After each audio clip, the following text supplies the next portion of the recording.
Hello viewers, কেমন আছেন সবাই? আশা করছি সবাই ভালো আছেন। আজকের ভিডিওতে আমরা এক্সপ্লেন করতে যাচ্ছি in the shadow of moon মুভিটি। তাই কথা না বাড়িয়ে চলুন মূল ভিডিওতে যাই। সিনেমার শুরুতে আমরা 2024 সালের সময় দেখতে পাই। এই সময় পুরো ইউএসএ তে আগুন জ্বলছে। আসলে এটা সেই সময় যখন পুরো দুনিয়ায় সিভিল ওয়ার চলছে।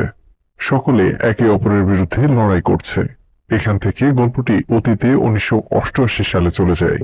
সেখানে আমরা থমাস নামের একজন ডিটেকটিভকে তার সহকর্মী ডিটেকটিভ এর সাথে একটি অ্যাক্সিডেন্ট কেস নিয়ে ইনভেস্টিগেশন করতে ওই অ্যাক্সিডেন্টের জায়গায় যেতে দেখি।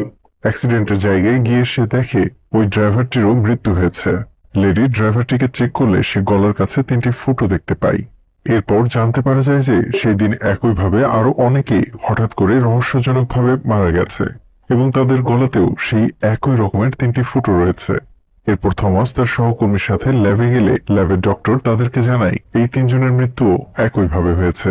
এদের 3জনের গলার কাছে 3টি ফুটো রয়েছে। এগুলির জন্যই তাদের মৃত্যু হয়েছে। এর সাথে ডক্টর এটাও বলে যে আমরা কোনোভাবেই বুঝতে পারছি না কিভাবে এবং কি দিয়ে এদেরকে মারা হয়েছে। তখনই থমাস জানতে পারে একটি ক্লাবের একটি মেয়ের উপরও সেম ভাবে একই আক্রমণ করা হয়েছে। এটি জানতে পেরে তারা দুজনেই অর্থাৎ থমাস ও তার সহকর্মী ডিটেকটিভ ওই ক্লাবে যায়। ক্লাবে গিয়ে দেখে যে সেখানে থমাসের স্ত্রীর ভাই ডিটেকটিভ হল রয়েছে। এরপর তারা ওই মেয়েটির সাথে কথা বলে যার উপর আক্রমণ হয়েছে। মেয়েটি তাদেরকে জানায় যে তার উপর একটি নীল রঙের হুডি পরা একটি মেয়ে আক্রমণ করেছে। সে মেয়েটির হাত দিয়ে রক্ত পড়ছিল, কিন্তু সে ডিটেকটিভদের সাথে কথা বলতে বলতেই হঠাৎ তার গলার কাছে ব্যথা শুরু হয় এবং সে কিছুক্ষণের মধ্যেই চোখে, নাকে এবং কান দিয়ে রক্ত বের হয়ে মারা যায়। থমাস তাকে চেক করে দেখে তার গলার কাছেও সেম একই রকমের সেই অদ্ভুত 3টি ফুটো রয়েছে। এটা দেখে থমাস বুঝে যায় এই মেয়েটিকে যে মেরেছে সেই মেয়েটি বাকি মার্ডারগুলো করেছে। এরপর পুরো শহরে নীল হুডি পরা মেয়েদেরকে নিয়ে আসা হয় এবং তাদের উপর একটা ইনভেস্টিগেশন করা হয়। এরই মধ্যে একটি নীল হুডি পরা মেয়ে থমাসের গাড়ির সামনে চলে আসে। মেয়েটি থমাসকে দেখে সেখান থেকে পালাতে শুরু করে। মেয়েটিকে পালাতে দেখে থমাস এবং তার সহকর্মী তার পিছু করতে থাকে। মেয়েটি পালাতে পালাতে একটি আন্ডারগ্রাউন্ড রেল স্টেশনের মধ্যে ঢুকে পড়ে। সেখানে থমাসের সহকর্মীটি মেয়েটির সম্মুখীন হয়ে তার সাথে লড়াই করে, কিন্তু মেয়েটি সুযোগ পেয়ে ডিটেকটিভের পা ভেঙে দিয়ে সেখান থেকে পালানোর চেষ্টা করে। থমাস এসে তাকে গান পয়েন্টে ধরে নেয়। তখন মেয়েটি থমাসকে বলে, তোমার স্ত্রী এখন প্রেগনেন্ট, আর আজকে তোমার স্ত্রী একটি ফুটফুটে সুন্দর মেয়ে জন্ম দেবে এবং তারপর সে মারা যাবে। থমাস ওই মেয়েটির কথা বিশ্বাস করে না। এরপর থমাস এবং ওই মেয়েটির মধ্যে লড়াই শুরু হয়ে যায়। মেয়েটি খুব বুদ্ধি করে থমাসের কাছে থাকা তার হাতকড়া দিয়ে থমাসের হাত বেঁধে দিয়ে সেখান থেকে পালাতে থাকে, কিন্তু থমাস ওই অস্ত্রটি পেয়ে যায় যেটার সাহায্যে মেয়েটি সবাইকে হত্যা করত। থমাস সুযোগ পেয়ে অস্ত্রটির সাহায্যে মেয়েটির পায়ে আঘাত করে, আর মেয়েটি ওই আঘাতের কারণে ডিসব্যালেন্স হয়ে পাশে থাকা রেলওয়ে ট্র্যাকের ওপর পড়ে যায় এবং একটি ট্রেন তার উপর দিয়ে চলে যায়, যার কারণে তার মৃত্যু হয়ে যায়। এখন থমাস ওই মেয়েটিকে অর্থাৎ ক্রিমিনালটাকে মেরে এই কেস সলভ করে দেয়। থমাস স্টেশন থেকে বেরিয়ে আসলে জানতে পারে তার স্ত্রীকে হসপিটালে অ্যাডমিট করা হয়েছে, কারণ আজকে তার ডেলিভারি ডেট ছিল। থমাস তাড়াতাড়ি করে হসপিটালে গিয়ে জানতে পারে তার স্ত্রীর একটি মেয়ে হয়েছে, যেমনটা ওই মেয়েটি তাকে বলেছিল। কিন্তু থমাস এই বিষয়টিকে অত গুরুত্ব না দিয়ে নিজের মেয়েকে দেখে প্রচন্ড খুশি হয় এবং খুশি হয়ে কোলে তুলে নেয়। ঠিক তখনই সেখানে একটি পুলিশ অফিসার আসে। এসে জানায় যে যে মেয়েটিকে সে মেরেছে তার হাতে একটি গুলি পাওয়া গেছে, যার মানে এটাই যে তাকে অন্য কেউ মেরেছে। এর কিছুক্ষণের মধ্যেই তার কাছে ডাক্তার এসে খবর দেয় তার স্ত্রীর ডেলিভারিতে অনেক কমপ্লিকেশন থাকায় ডেলিভারির পরে সে মারা গেছে। এটি শোনার পর থমাস অবাক হয়ে যায় এবং মেয়েটির বলা কথা ভাবতে শুরু করে। সে বুঝতে পারে যে তখন ওই মেয়েটি তার ভবিষ্যৎ বলেছিল, কিন্তু সেটা বুঝতে পারে না যে কিভাবে সে ভবিষ্যৎ জানতে পারল। এই একটি প্রশ্ন থমাসের মধ্যে থেকেই যায়। এভাবেই অনেক বছর কেটে যায়। এখন সময় হচ্ছে 1997 সাল। এখন থমাসের মেয়ের পুরো 9 বছর হয়ে গেছে। আজকের দিনেই তার স্ত্রী মারা গেছে। তাই সে তার মেয়েকে নিয়ে তার স্ত্রীর কবরের কাছে যায়। সেখানে গিয়ে দেখে যে তার স্ত্রীর কবরের উপর আগে থেকেই কেউ একজন ফুল রেখে গেছে। ফুলটিকে সেখানে দেখে থমাস মনে করে হয়তোবা তার সহকর্মী বা তার স্ত্রীর ভাই এখানে ফুল রেখে গেছে। কে ফুলটিকে রেখে গেছে তা জানার জন্য থমাস তার সহকর্মী এবং তার স্ত্রীর ভাই দুজনকেই ফোন করে। তাদের জিজ্ঞাসা করলে জানতে পারে তাদের মধ্যে কেউই সেখানে কোনো রকম ফুল রাখেননি।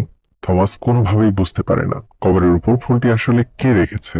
এরপর থমাসের কাছে একটি ফোন আসে এবং তাকে জানায় যে শহরে আরো একটি মার্ডার হয়ে গেছে, ঠিক সেইভাবে হয়েছে যা 9 বছর পূর্বে একই দিনে 4টি মার্ডার হয়েছিল। থমাস মার্ডারের জায়গায় এসে সেখানে থাকা সিসিটিভি ক্যামেরা চেক করে দেখতে পায় একটি নীল রঙের হুডি পরা মেয়ে সেই ক্যামেরার রেকর্ডিং এর মধ্যে রয়েছে। আর সব থেকে বেশি অবাক করা জিনিস হচ্ছে এই মেয়েটি সেই মেয়েটি যে 9 বছর আগে ট্রেনের সাথে ধাক্কা লেগে মারা গিয়েছিল। থমাস বাদে সেখানে থাকা বাকিরা মনে করে যে মার্ডার করেছে তাকে বাঁচানোর জন্য এই মেয়েটি টিভি ক্যামেরার সামনে নীল রঙের হুডি পরে বেড়াচ্ছে। কিন্তু থমাস বিষয়টিকে ভালোভাবে দেখলে তার সন্দেহ হয় যে বিষয়টি অন্য কিছু।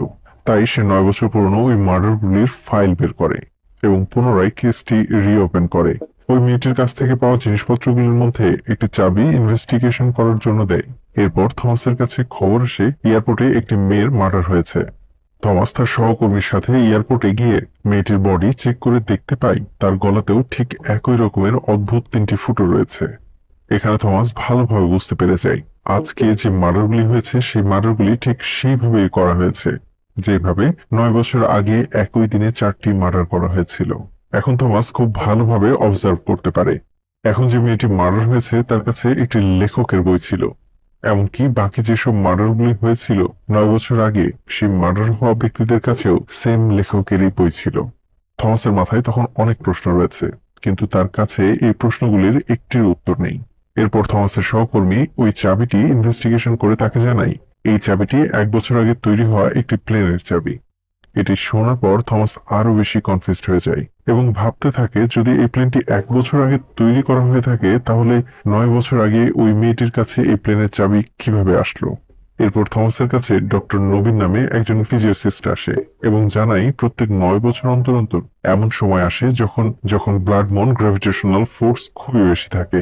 কেউ যদি চায় তাহলে এর থেকে একটি টাইম ব্রিজ তৈরি করতে পারে যেটিকে পার করে টাইম ট্রাভেল করা যাবে। ডক্টর নবীনের কথা থমাস এবং তার সহকর্মীদের ফালতু মনে হয় এবং তারা তার কথাকে গুরুত্ব না দিয়ে সেই জায়গায় এসে পৌঁছায় যেখানে ওই 1 বছর আগে তৈরি হওয়া প্লেনটি রয়েছে। থমাস একাই ওই জায়গার ভেতরে ঢুকে প্লেনের কাছে থাকে এবং হঠাৎ করে ওই 9 বছর আগে মৃত নীল হুডি পরা মেয়েটি তার সামনে এসে তার উপর বন্দুক ধরে। এখানে থমাস লক্ষ্য করে যে 9 বছর পেরিয়ে যাওয়ার পরেও মেয়েটি এখনো সেই রকম রয়েছে, তার বয়স একটুও বাড়েনি। ওই মেয়েটি থমাসকে গান পয়েন্ট নিয়ে কিছু বলতে যাবে, ঠিক সেই সময় থমাসের কর্মী ডিটেকটিভ সেই জায়গার মধ্যে ঢুকে পড়ে। মেয়েটি তাকে আসতে দেখে ভুল করে তাকে গুলি করে দেয় এবং সেখানে থমাসের সেই সহকর্মীর মৃত্যু হয়। এরপর মেয়েটি জোর করে থমাসকে প্লেনের মধ্যে বসিয়ে প্লেন টেক অফ করে দেয়। রাস্তায় যেতে যেতে মেয়েটি থমাসকে জানায় যে আমি বারবার টাইম ট্রাভেল করে পাস্টে আসি যাতে ভবিষ্যৎ দুনিয়াকে আরো সুন্দর রাখতে পারি। আমি যদি বারবার না আসি তাহলে ভবিষ্যৎ দুনিয়া নষ্ট হয়ে যাবে। আমি ব্লাড মুনের দিন টাইম ট্রাভেল করতে পারি। এসব বলার পর মেয়েটি থমাসকে ধাক্কা দিয়ে নিচে পানির মধ্যে ফেলে দেয়। থমাস কোন রকম করে সেই জল থেকে বেরিয়ে আসে। পরদিন সকালে তারা ওই প্লেনের ধ্বংসাবশেষ দেখতে পায়। এর মানে প্লেনটি ক্র্যাশ হয়ে গেছে, কিন্তু ওই মেয়েটির কোন রকম কোনো খবর পায় না। থমাস তাদেরকে বলে যে ওই মেয়েটি টাইম ট্রাভেল করে ভবিষ্যৎ থেকে এসেছিল, কিন্তু থমাসের এই কথা কেউই বিশ্বাস করে না। এভাবে আরো 9 বছর কেটে যায়। এখন সময় হচ্ছে 2006 সাল। থমাসের জীবনে অনেক কিছু পরিবর্তন হয়ে গেছে। সে তার পুলিশের চাকরি ছেড়ে দিয়েছে। এখন সে শুধুমাত্র ব্লাড মুন সম্পর্কে পড়তে থাকে। থমাস জানতে পারে যে 1997 সালে আরো একটি মার্ডার হয়েছিল যেটা রেজিস্ট্রি করা হয়নি। তখন যে ব্যক্তি মারা গিয়েছিল তার নাম হ্যারল্ড। থমাস ওই ব্যক্তির কবরে গিয়ে তার কবরটি খুঁড়ে তার ভেতরে থাকা হ্যারল্ডের দেহের হাড়গুলি চেক করে দেখে যে তার গলাতেও ঠিক একই রকমের অদ্ভুত 3টি ফুটো রয়েছে। এই দেখে সে ভালোভাবে বুঝতে পারে যে একেও ওই নীল হুডি পরা মেয়েটি মেরেছে। এরপর থমাস হেরাল্ডের বাড়ি গিয়ে তার স্ত্রীর সাথে কথা বলে জানতে পারে যে হেরাল্ড তার মৃত্যুর আগে অ্যাক্টিভিস্ট গ্রুপ চালাতো আর সে একটি বই লিখেছিল। এখানে থমাস হেরাল্ডের লেখা থেকে জানতে পারে যে হেরাল্ডের সম্পর্ক ওইসব ব্যক্তিদের সাথে ছিল যাদের মৃত্যু 1988 থেকে 1989 সালে হয়েছিল। আর হেরাল্ডের এক্স ওয়াইফ যে এখনো পর্যন্ত বেঁচে রয়েছে সে অ্যাক্টিভিস্ট গ্রুপ চালায়। এখন থমাস বুঝতে পারে যে ওই নীল রঙের হুডি পরা মেয়েটি এবার হেরাল্ডের এক্স ওয়াইফকে মারবে, কারণ আজকে ব্লাড মুন রাত। থমাস হেরাল্ডের এক্স ওয়াইফের বাড়িতে এসে পৌঁছাতে দেখে যে হেরাল্ডের এক্স ওয়াইফের মৃত্যু তার সেখানে পৌঁছানোর আগেই হয়ে গেছে। থমাস নীল হুডি পরা মেয়েটিকে সেখান থেকে পালাতে দেখতে পায়। মেয়েটিকে পালাতে দেখে তার উপর গুলি চালায়। গুলিটি মেয়েটির হাতে গিয়ে লাগে। তারপর থমাস ওই মেয়েটির পেছন করতে করতে সমুদ্রের ধারে গিয়ে একটি নালার মধ্যে ঢুকতে দেখে। থমাস কোনরূপ থমাসও কোনো রকম দেরি না করে ওই নালার মধ্যে ঢোকে এবং সেখানে গিয়ে দেখে একটি টাইম মেশিন রয়েছে যার মধ্যে ওই মেয়েটি রয়েছে। থমাস কিছু করার চেষ্টা করছে, তার আগে মেয়েটির সাথে সাথে টাইম মেশিনটিও সেখান থেকে অদৃশ্য হয়ে যায়। এখন থমাস পুরোপুরি বুঝতে পারে মেয়েটির সময়ের বিপরীতে টাইম ট্রাভেল করছে, অর্থাৎ সে এখন 2006 থেকে 1997 সাল টাইম ট্রাভেল করবে, যখন থমাসের কারণে মেয়েটির ট্রেনের সাথে অ্যাক্সিডেন্ট হয়ে মৃত্যু হবে। আর মেয়েটির মৃত্যুর সময় তার হাতে থেকে গুলিটি পাওয়া যাবে, সেটি 2006 সালে থমাসের ওই মেয়েটিকে মারা গুলি।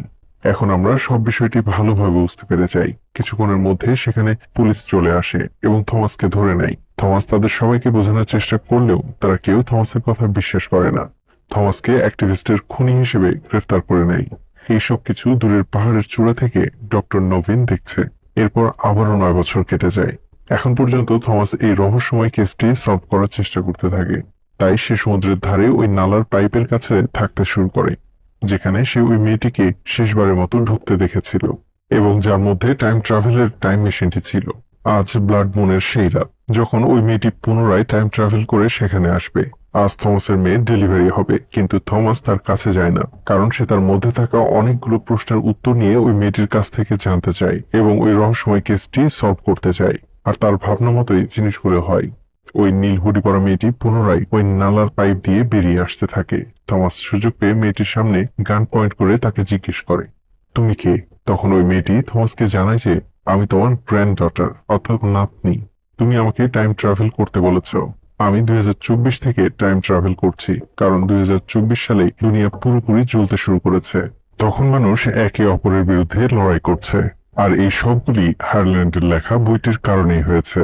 কারণ 1988 সালে হারল্যান্ডের লেখা বইটি পড়ে মানুষের মধ্যে এমন দেশভক্তি জেগে ওঠে, যার কারণে মানুষ একে অপরের সাথে লড়াই করতে শুরু করে এবং এই লড়াইটি আস্তে আস্তে সিভিল ওয়ার এবং তারপরে ওয়ার্ল্ড ওয়ারে পরিণত হয়ে যায় এবং গোটা ওয়ার্ল্ডে ধ্বংস নেমে আসে। তাই ডক্টর নবীন 2024 সালে একটা টাইম মেশিন তৈরি করে, যেটির সাহায্যে প্রতি 9 বছর অন্তর অন্তর ব্লাড মুনের দিন অতীত টাইম ট্রাভেল করা হবে। আর আমি অতীত টাইম ট্রাভেল করে সেই সব ব্যক্তিদের মারছি যারা ওই বইটি পড়েছে এবং যাদের কারণে ভবিষ্যতে এই যুদ্ধগুলো শুরু হবে, যাতে ভবিষ্যতে ঘটা দুর্ঘটনাগুলি না ঘটে। এখন তার হাতে গুলির কোনো চিহ্ন নেই, কারণ সে এখন 2015 সালে তার টার্গেটকে মেরে 2006 সালে যাবে, যখন থমাস তার হাতে গুলি মারবে এবং সেখান থেকে এসে 1997 সালে যাবে এবং সেখান থেকে এসে তার টার্গেটকে মেরে 1988 সালে যাবে, যখন থমাসের কারণে ট্রেনের ধাক্কা খেয়ে তার মৃত্যু হয়।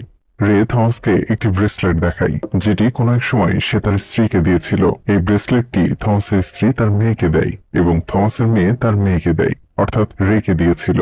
এরপর থমাস এটা জেনে খুব কষ্ট পেয়ে যায়, তার কারণেই 1988 সালে তার নাতনির মৃত্যু হয়ে যাবে। তাই থমাস তার গ্র্যান্ডডটারকে বলে, তুমি যখন 1988 সালে টাইম ট্রাভেল করবে, তখন তুমি তোমাকে মারা থেকে আটকানোর চেষ্টা করবে। তখন রে তাকে জানায়, এই সব কিছু করে কোনো লাভ হবে না। আমি একবার টাইম ট্রাভেলে যেহেতু করতে শুরু করেছি, আমি পুনরায় ভবিষ্যতে যেতে পারবো না। আমি এক এক করে 9 বছর অন্তর অন্তর টাইম ট্রাভেল করব এবং প্রতি 9 বছরে আমি আমার টার্গেটগুলোকে মেরে 1988 সালে হেরাল্ডকে মেরে আমার মৃত্যু হয়ে যাবে। রে তার গ্র্যান্ডফাদারকে অর্থাৎ থমাসকে বলে যে, এখন আমাদের কাছে আর কোনো রাস্তা নেই, তাই তুমি এখনই হসপিটালে যাও, কারণ আমার আজ কিছুক্ষণের মধ্যেই জন্ম হবে। এই বলে সে সেখান থেকে চলে যায়। থমাস সেখান থেকে উঠে হসপিটালে যায়। সেখানে গিয়ে তার নাতনিকে কোলে তুলে নিয়ে তাকে আদর করতে শুরু করে। আর এদিকে থমাসের নাতনি রে এক এক করে 9 বছর অন্তর অন্তর টাইম ট্রাভেল করে। সে তার টার্গেটকে মারে। শেষ পর্যন্ত 1988 সালে হ্যারল্ডের কাছে পৌঁছে যায়, যে ওই বইগুলো লিখেছিল, যার কারণে ভবিষ্যতে ওয়ার্ল্ড ওয়ার শুরু হয়। হ্যারল্ডের লেখা বইটি সম্পূর্ণ না হতেই রে তাকে মেরে ফেলে। আর এরপর আমরা বর্তমানে 2024-এ এসে এই সময়ের দুনিয়া দেখি, যেখানে চলতে থাকা লড়াই এবং ধ্বংস আস্তে আস্তে রিভার্স হতে শুরু করে। আর কিছুক্ষণের মধ্যে সেখানে সবকিছু নর্মাল হয়ে যায়, কারণ তার নাতনি অতীতে টাইম ট্রাভেল করে সেসব ব্যক্তিদের মেরে ফেলে, যাদের কারণে 2024 সালে ওয়ার্ল্ড ওয়ার শুরু হয়েছিল। আর থমাসের নাতনি তার কাজ সম্পূর্ণ করলেও সে আর কোনো রকম ভাবেই অতীত থেকে ভবিষ্যতে ফিরে আসবে না, কারণ 1988 সালে থমাসের কারণে তার মৃত্যু হয়ে যায় এবং ডক্টর নবীনের বানানো টাইম মেশিনে এমন কোনো সিস্টেম ছিল না যার সাহায্যে কোনো ব্যক্তি অতীতে ট্রাভেল করে পুনরায় ভবিষ্যতে ফিরে আসে। আর এভাবেই আমাদের এই সিনেমার শেষ দেখতে পাই।